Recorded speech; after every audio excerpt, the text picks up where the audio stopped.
How does one describe loneliness? How does one describe pain? How does one describe shame? How do I share that with the world? Imagine if someone, just because of who you were, something that you couldn't change about yourself, they would take your child away at the age of 5. Your child would be taught to be ashamed of everything that you value in your life. Those teachings maybe that are sacred to your family. They would be told that from the day they arrive, they have to speak a different language. They have to believe in a different God. I was sexually abused at that school. This is what happened to me in that school.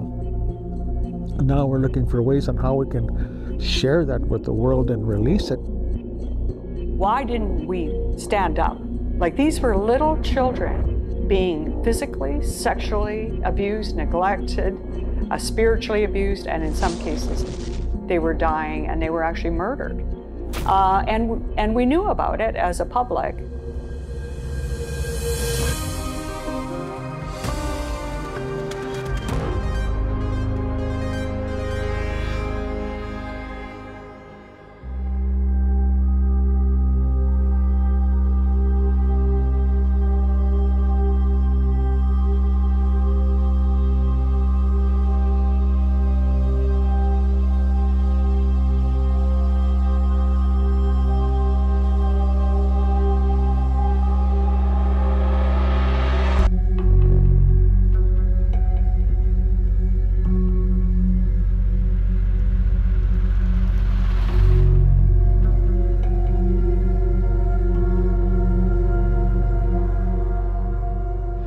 So right now we're just going up one of the many halls and flight of stairs that the children used to go up to the 4th floor here. And this is one of the sections that is still going to be renovated at some point, but it's probably an area that is still pretty much in its original state.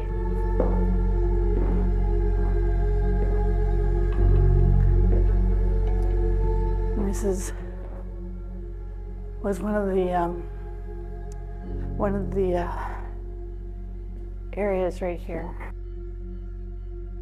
So right now we're looking at the junior boys dormitory. So here is where you can imagine that this is the area where there were probably like little beds all the way lined up. They have the old showers and washrooms, and has a very strange atmosphere. This area here and here is more of the other part of the dormitory, and it has been utilized for a classroom since, and a very old chalkboard still hanging up. So imagine a child, a young child, you know, shorter than this window, pulling something up or stepping onto something, wanting to look out here to find their parents, to find their siblings, to find family that they were taken from and the way of life that they once knew. And to be on these side of the walls, this side of the window, to know that they can't leave and that everything that they once knew, they weren't allowed to speak of it. They weren't allowed to use their language. They had to speak another language that was not their first language. It was taken from them.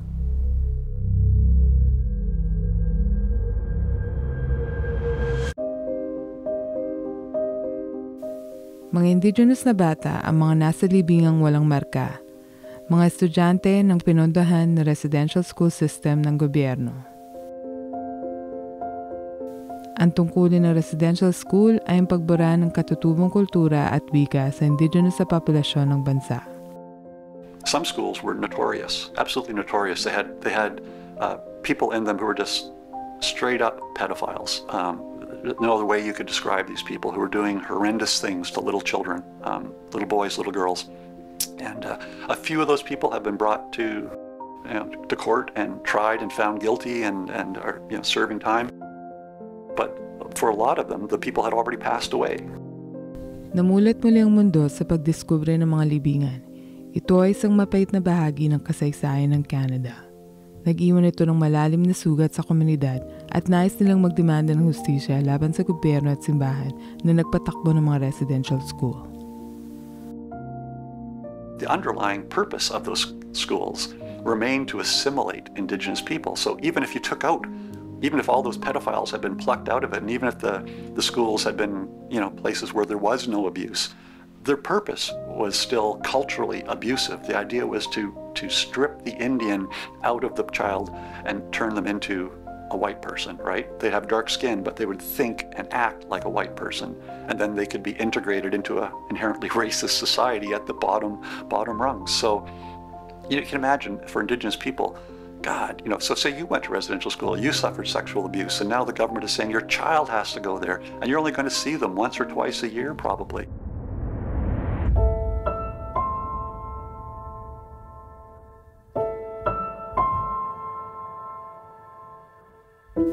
Mahigit 150,000 kabataan ang kinuha mula sa kanilang mga pamilya mula 1883 hanggang 1997.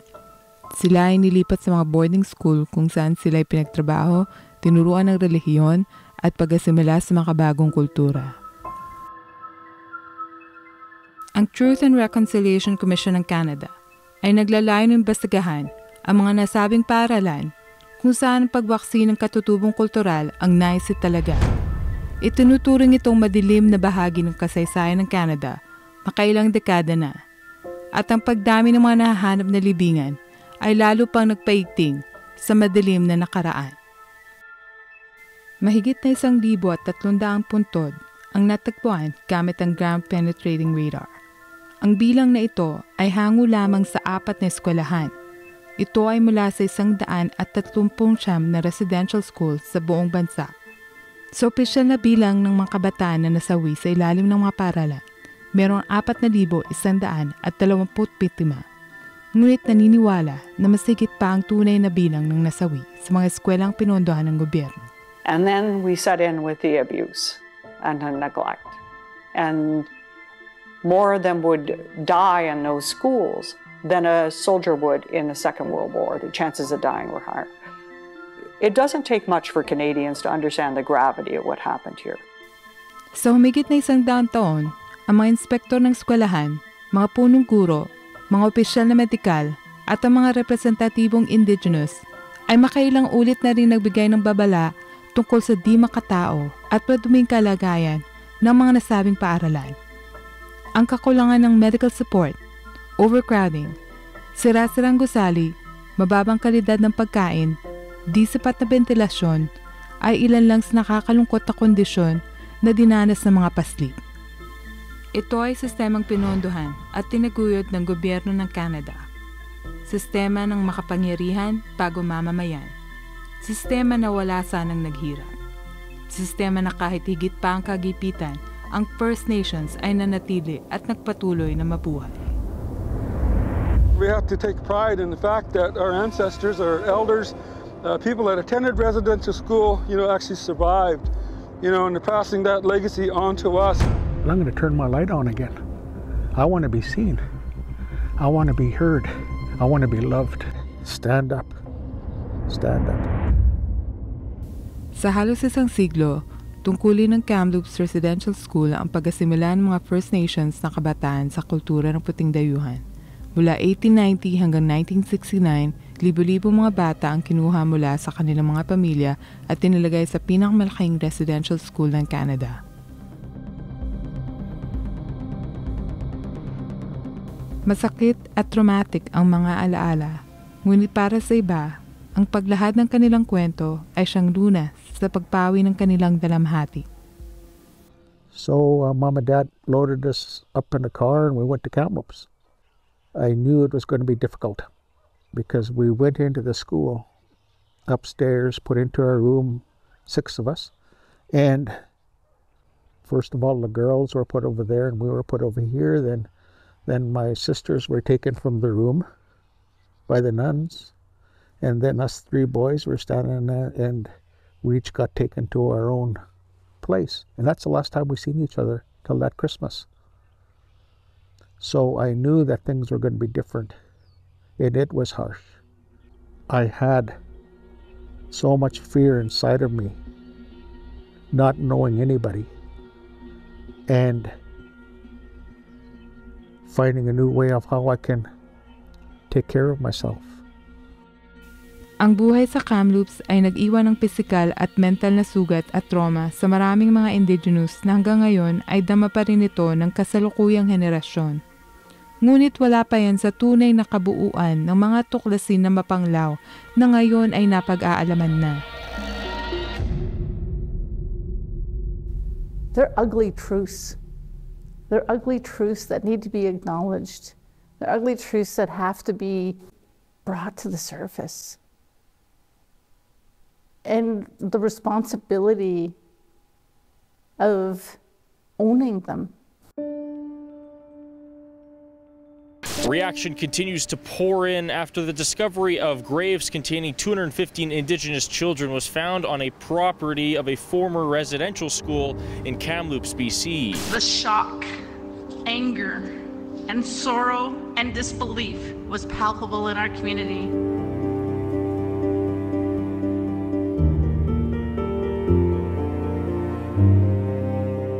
You know, my niece reached out to me and she shared with me that every time they see me on the news or they see a post from the Kamloops Now, that it's like a Band-Aid is being ripped wide open every single time because of her parents, her uncles, my brothers, my sisters who attended here. And I know the pain and the traumas that they went through and that they still carry to this day.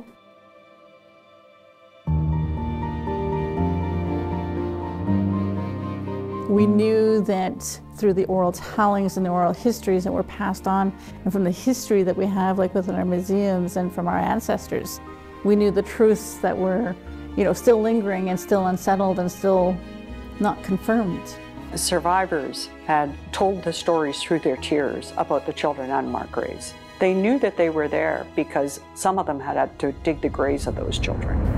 Kakilakilabot ang pagtuklas ng mga labi ng mga bata, ngunit hindi ito kagulat-gulat. Ang mga kwento tungkol sa pagkamatay at pagkawala ng mga bata ay pamilyar na malungkot na salaysay sa komunidad. Ngunit noong May 2021, sa tulong ng makabagong radar technology, lumabas ang mga bagong ebidensya na tuluyan ang nagpasabog ng pansin sa buong Canada. The government knew they were there. The churches knew that they were there. The TRC spends a lot of time talking about these children unmarked graves. There's over 100 cemeteries. Imagine that. Imagine sending your child, having your child forcefully removed from you and sent to a school where you have to walk by a graveyard to get to the front entrance. There's over 100 of these. So we walked and listened as she went through. And, knowing that it was right there in the apple orchards, even for myself, connected to even from hearing stories from my grandmother, who also spoke about the apple orchards and some of the things that she knew and the things that she heard. And so, it was really surreal. And it was really painful to think that she was speaking of children. And I'm a mother, I'm a grandmother, I'm an auntie, I'm a godmother, and, children. And for her to say there was unmarked graves and the sizes of them and what the sizes had meant and why and where, and it was really hard to really grasp. When the 215 were discovered, I went over there on the second day, evening, and I couldn't even get close to the school building because of the amount of people parked on the side of the road, wanting to be down there with the people. even the people of Kamloops not realizing that we had this structure in this valley that did some horrific things to people, and we didn't know anything about it. It was so wonderful to see Caucasian people standing beside their cars crying with their children. Nagkaisa ang komunidad dahil sa lungkot at dalamhati at nais nilang malaman ang buong katotohanan sa pagkamatay ng mga bata sa Kamloops at iba pang lugar. Indigenous communities all across Canada now for the past year have been launching investigations into unmarked graves around the sites of former residential schools. This is something that is long overdue in terms of the research that needs to be done into this. These are marginalized children, and when deaths occurred at these residential schools, it did not result in the kinds of inquiries and questions that would have happened at a public school where there were non-Indigenous children. Ang mga libingan ay parte lamang ng malaking istorya. Panahon na para isalaysay ang buong epekto ng residential school systems sa mga Indigenous sa komunidad.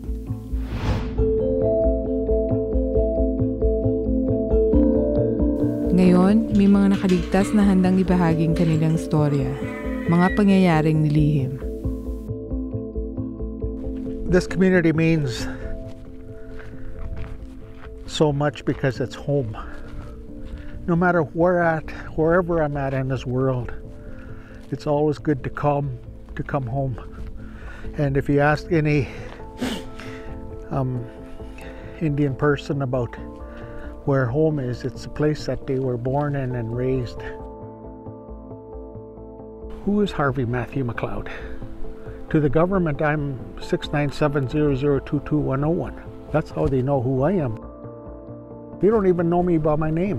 That's a number that's how they identify me. When we send in records and reports, that's how they record me. So I'm a number. Si Chief Harvey McLeod ay dating mag-aaral ng Kamloops Residential School. Isang madilim na kasaysayan sa kanyang buhay na hanggang ngayon ay pilit niya pa ding sinusubukan tanggapin. That was one of the things that was really difficult for me, was to be seen. Because what happened in residential school, for the priest to come into the classroom and say, Harvey Matthew McLeod, come with me. And me thinking I did something wrong and going with him and being abused. And it happening the second time. I knew what was going to happen, but I went. Third time. So after a while, I said, I'm going to turn that little light that I have shining on me and turn it off. And I'm going to blend in with the trees, with the grass, with other people, so that nobody will ever see me again and call me out and want to do hurtful things to me. So it took me a long time. And that happened in the last 6 years, that I said, I'm going to turn my light on again. I want to be seen. I want to be heard. I want to be loved. Because when you turn a light off on yourself, it works. And you hurt a lot of people. And I said, I don't want that anymore. I'm a human being. Pagkatapos ng kanyang pagpasok sa residential school, naging malaking paghihirap ni Chief Harvey ang pagkakalugmok sa alak at ang mental health issues na dulot ng sinapi niyang trauma. Ayon kay Harvey, ang kanyang pamilya ang nagbigay inspirasyon sa kanya upang makalaya sa masamang siklo. I've seen the world from a different point of view, where it really opened me up and allowed this thing to be opened again, my heart, because I had it closed for so long. Just to protect myself, and realizing how much I love my children, how much I didn't share with them. I didn't want to hurt them. I didn't want to cause them any pain. But while in doing that, I caused a lot of hurt and pain. And now want this thing to never close again, and to be open to what I see around me, and to really enjoy what we got. This here is special. This here is special. I don't know what the next world is. I'm told that there's another world that I'll go to when I pass. But I want to enjoy this one while it's here. And I'll enjoy the world that I have to go into yet, when the time is right for me to go there. Si Harvey ay nagsikap at naging pinuno ng kanyang komunidad, ang Upper Nicolaban. Pinili niyang tumayo at ibahagi ang kanyang karanasan. Ngunit para sa iba, masakit balikan at ibahagi ang mga pangyayari.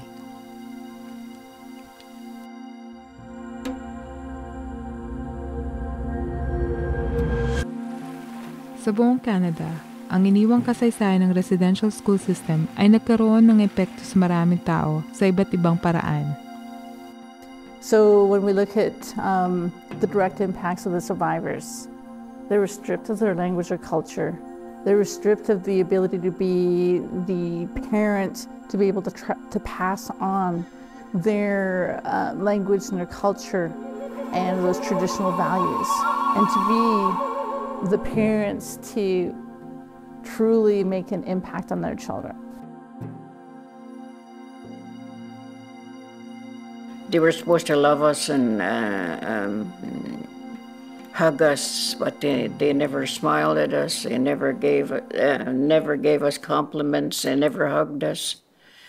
You know, so when I had my kids, I loved them so much, but I couldn't hug them. What was done to us, I finally admitted that I couldn't even hug my own kids. But I loved them, and I knew that I loved them.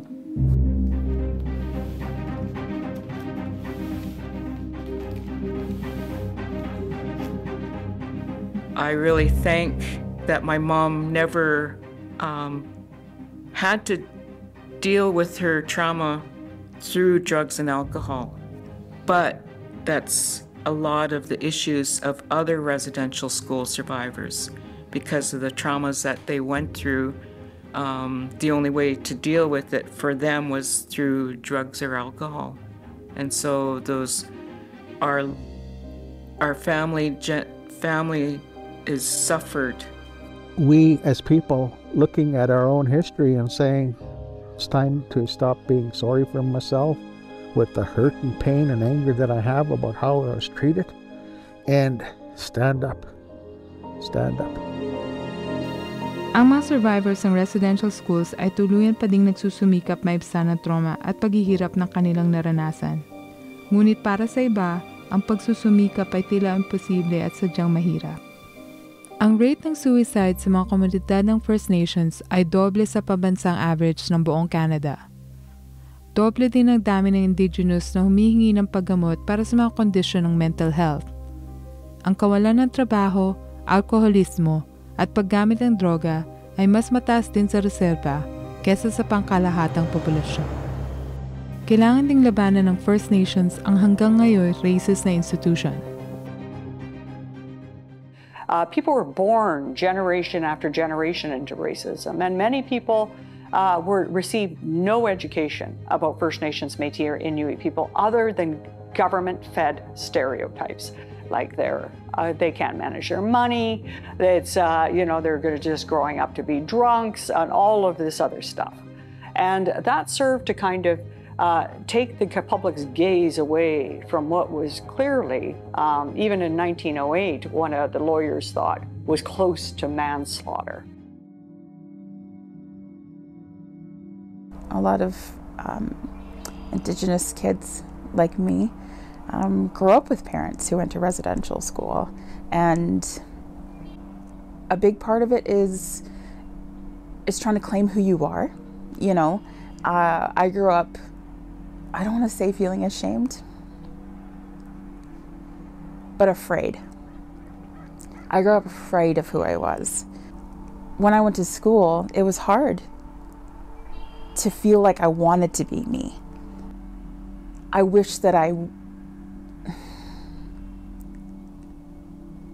would it be easier if I wasn't Indigenous?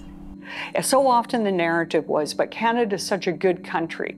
And that's true, and especially for people who have come from other forms of persecution, there's a sense of wanting to not believe that the horrors that you fled are also being perpetrated in some form here.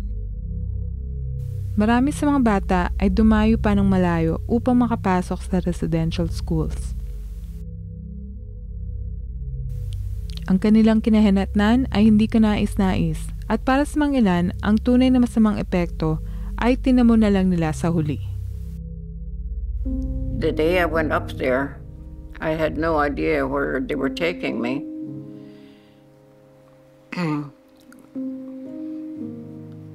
It was my older sister and I, my younger sister. And they took us up there and left us, and I had no idea what was happening, and I just, because I went down by the fence and I could almost see my home across the river. I'd stand by the fence and cry. You know, you're only 10 years old, you still need your parents. We only went home at Christmas time. It was only time.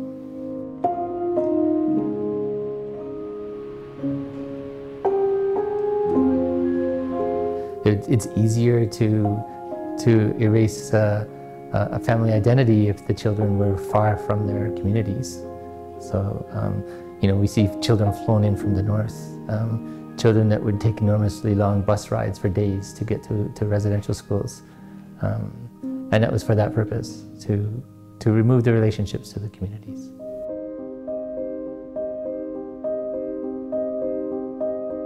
So if you were on reserve, you would have things like your child could go to school, learn to read and write, they could go to residential school, but at least their child could be educated.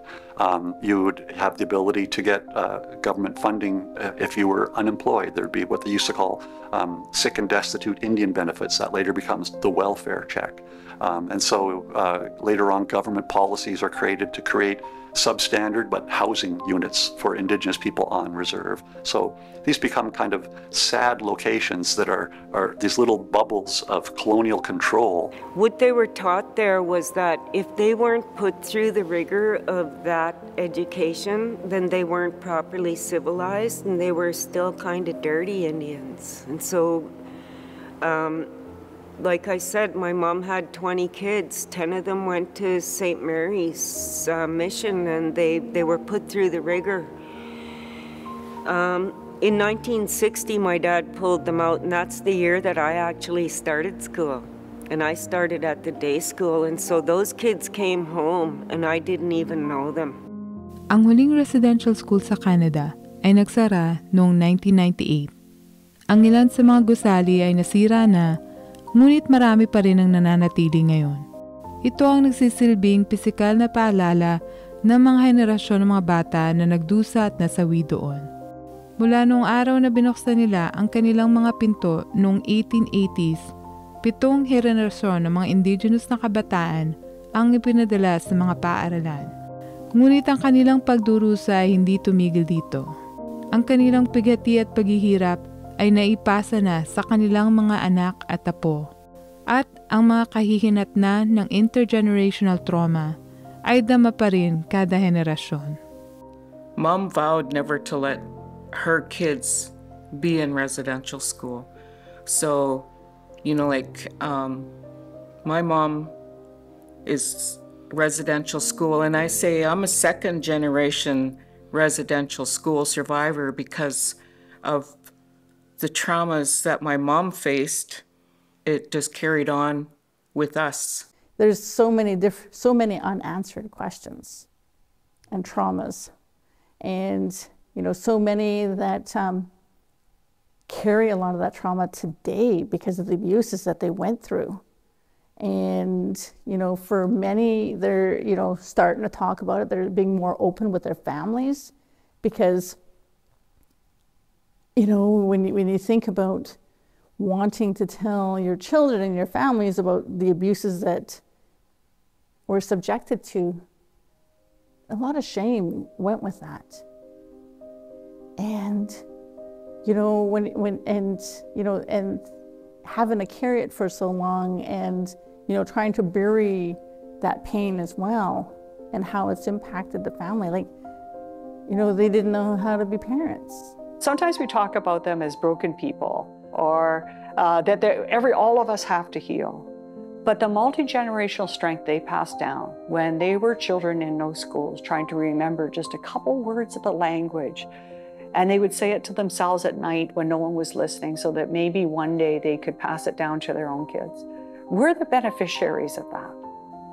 So when I think of those children in residential schools, I am one of Thanksgiving is my first piece. And the second is to honor that there is real trauma, that was post-traumatic stress, introduction of sexual abuse, etc. And those are real issues. Today, people are looking at education and they're understanding the intergenerational trauma that residential schools have created. And so there are now programs and things that are being developed specifically for people who might be second, third, fourth generation residential school survivors. And again, that kind of thing wasn't happening in the past. Before it was, 20 years ago, it was, well, we'll hold a healing event, come get healed, then go back home and deal with it, right? So I think there's a transition that's happening, and I think it's very positive, and it's not happening fast enough for some people. It's happening a lot faster than some people thought it would happen, but it's moving in the right direction. Ngayon maraming nagtatanong kung paano maaaring nabuo ang isang sistemang nagkondena sa cultural genocide na pinondohan ng gobyerno.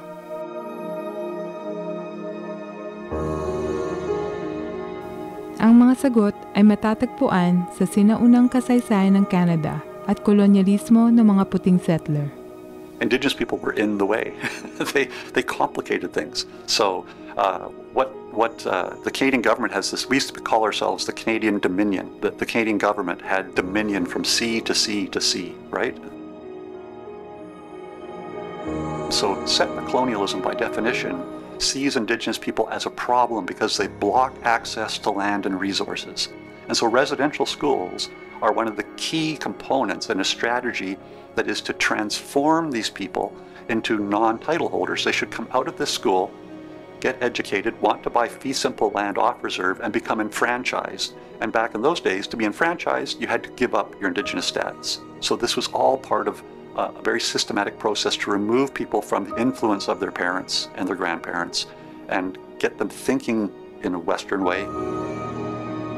John A. Macdonald, upon the founding of the country, was really seeking an Aryan state. Even if you look at records of that time, the man was considered to be racist. He would use the term Aryan, and that's why he would persecute so strongly members of the Chinese community along with First Nations, Métis, and Inuit peoples. He heard about these industrial schools that were being used to kind of house and re-educate and eradicate the culture of Native Americans. And so he sent down Nicholas Flood Davin to do what's called the Davin Report. Si Nicholas Flood Davin ay tinuring na isa sa mga arkitekto ng Canadian Indian Residential School System.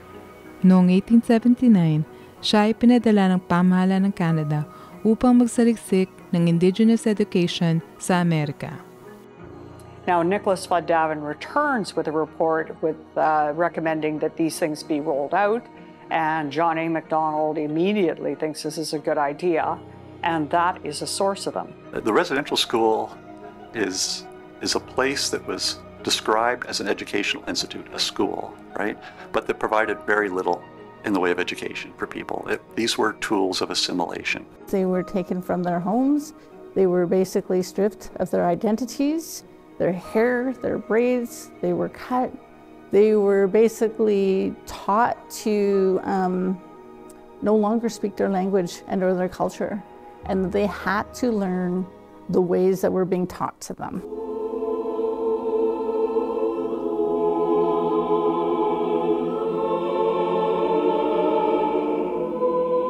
The idea was that the re-education, I call them almost re-education camps, the re-education of these children was to displace their identity as First Nations, Métis, and Inuit children and supplant it with a Christian Western identity. And that's where the churches came in. The churches were deployed to run these. Over 60% of them were run by the Catholic Church, but the Anglican Church, the United Church, and others, Presbyterian churches, those were all involved in the rollout of residential schools. Ang huling residential school sa Canada ay nagsara noong 1998. Ang ilan ay muling ginawang administratibong mga gusali para sa mga komunidad ng First Nations. Ang iba tulad nito sa Fraser Valley ay tuluyan ng nasira. Residential schools took away children from their families to get away from their culture, get away from their language, took them away from their homelands and brought them to other places rather than a residential school that was in the local area. So basically by doing that, they removed them from their territory. You know, when you think about it, because they're removed from their lands, they're removed from the territory, removed from their culture, so removed from the language, removed from their belief system. And it wasn't just the residential school. You have to think about all the other ways that things are being removed, right? We're taken off of our lands, put on reserves, taking our fishing rights away, our whole, the anti-potlatch law of 1884, all those things are all happening at the same time. So it had a huge effect. And when you look at all those different things happening all at once, that was a huge effect on our people. Ang nanay ni Nahahatsi ay dating mag-aaral sa Kamloops. Kaya ang pagtuklas ng mga libingang walang marka ay nagdulot sa kanya ng lungkot. Yeah, so when all that thing happened, it was actually quite hard because in our culture, you know, we grieve and mourn like right away. And to me, and I talked to a lot of my friends and relatives, and that's how most of us felt. It was like those kids died that same day. That's how we felt. Like so. For 4 days, we were mourning, you know, mourning the loss of those children. There's a lot of anger, a lot of sadness, but a lot of pride as well. I mean, you have to look at things. There's negative and there's bad, but you got to look at the good and the positive as well, right? And so we can't just continue mingling there. We have to take pride in the fact that our ancestors, our elders, people that attended residential school, you know, actually survived. You know, and they're passing that legacy on to us. Habang dumadami pa ang mga nadiskubreng libingang walang marka sa mga residential schools sa Canada, sumama si Nahahatsi sa isang grupong naghahanap kung may mga batang nilibing dito. Yes, that's what we're searching for. The orchard over there, we're not sure. Some people are talking about it, but at the same time we're wondering, you know, we're not going to totally doubt them. At the same time, we need to look into it. We need to investigate. But after the Kamloops thing happened and where they found the remains up in Kamloops was in the orchard. So automatically I think people start thinking, oh, we got to look in the orchard, right? But we're going to look for sure. We have to get down to the bottom of it. So it's a 2 or 3 year, maybe 4 year project I think that we're involved in trying to find that. Tulad ng karamihan, alam ni Nahahatsi ang tungkol sa pagkamatay ng mga estudyante na nangyari sa mga paaralan bago pa matuklasan ito sa Kamloops. You know, I think a lot of our people kind of knew about that, just didn't know when it was time to talk about it, right? And then all of a sudden there's a focus on it, and all of a sudden you got ears and you got compassion, right? And people are listening, and I think it's a time where people can open up and start talking about what they know or what they had seen. Otherwise, where do you turn? You know, and you can't turn to the police, you can't turn to the priest.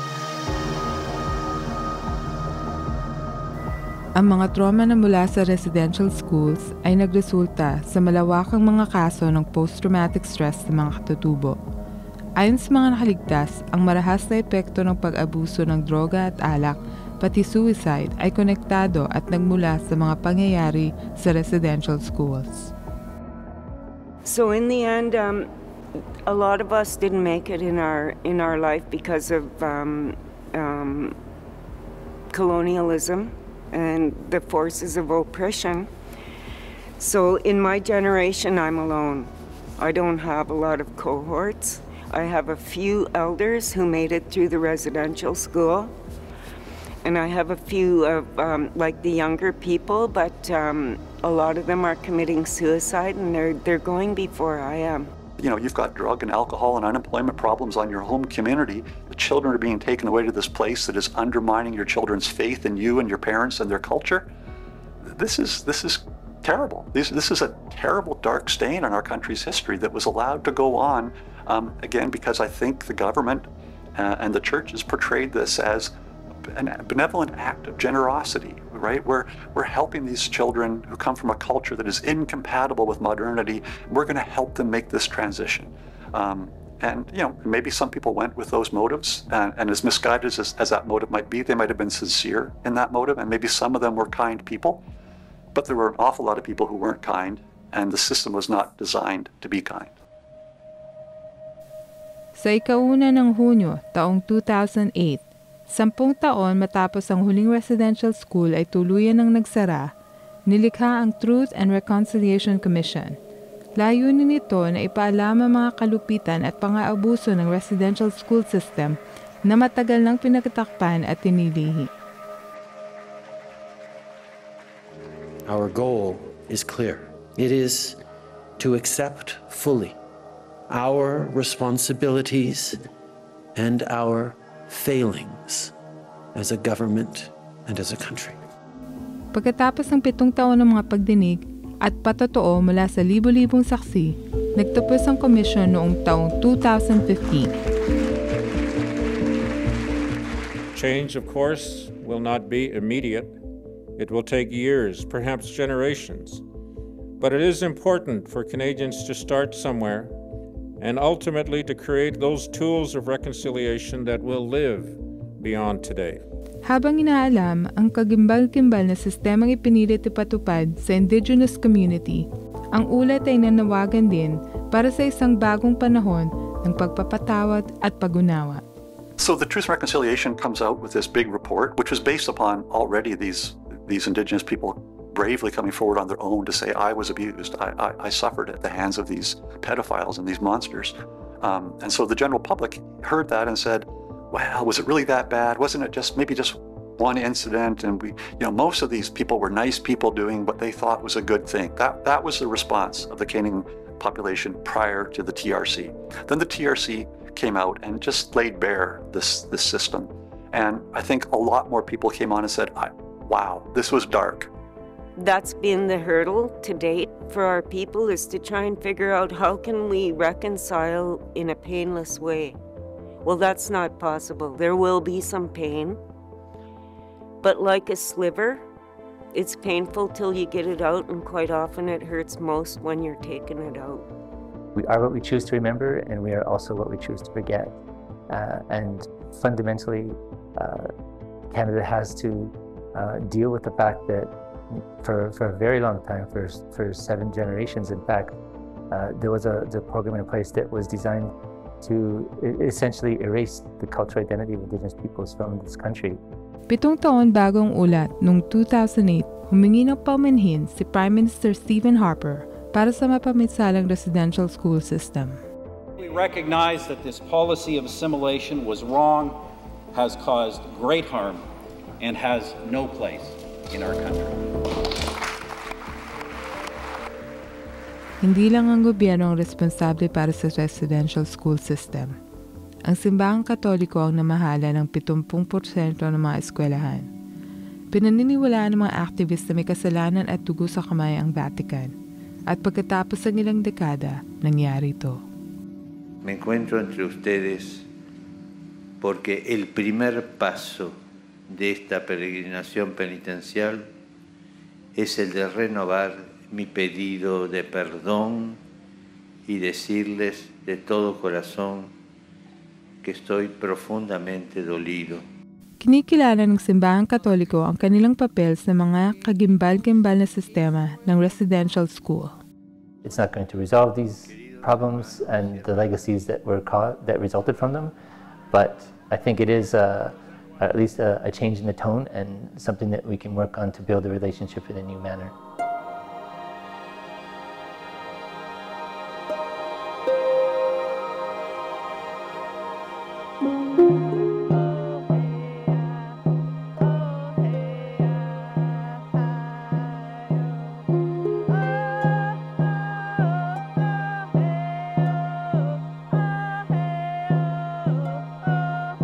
Every year we've had powwows here within this arbor.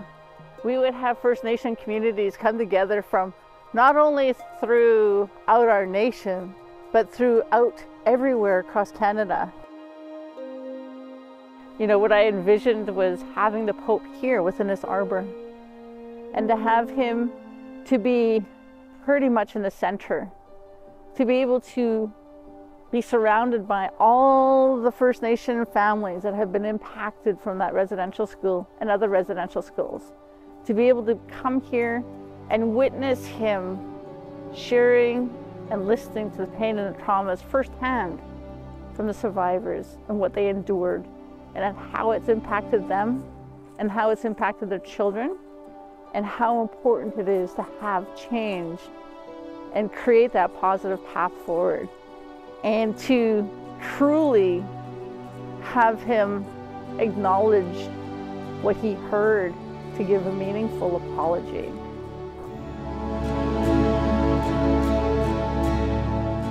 Ngayon ang mga paaralan ay nakatayo bilang isang paalala ng isang kalupitan na hindi na dapat mangyari at di na dapat maulit pa. Isang paalala ng pang-aapi at pang-aabuso na dinanas ng mga indigenous people sa Canada. Ngunit isa ring paalala ng pambihirang lakas na ang mga komunidad ay nakipaglaban at nakaligtas mga dekada ng patuloy na pang-aabuso sa karapatang pantao. Ang tanong ngayon ay hindi lamang kung paano itama ang mga pagkakamali ng nakaraan, kung hindi ano ang pinakamahusay na kilos sa kasalukuyan. People, I don't think, realize that to make change, to make sure that the injustices on this watch are actually fixed, all they need to do is not fall asleep. We as people, one by one, standing up and saying enough is enough. And to have the strength to do that, to have the courage to do that. Well, my message to Canadians is when you see an injustice, don't turn the page, because when the story dies, the children do too.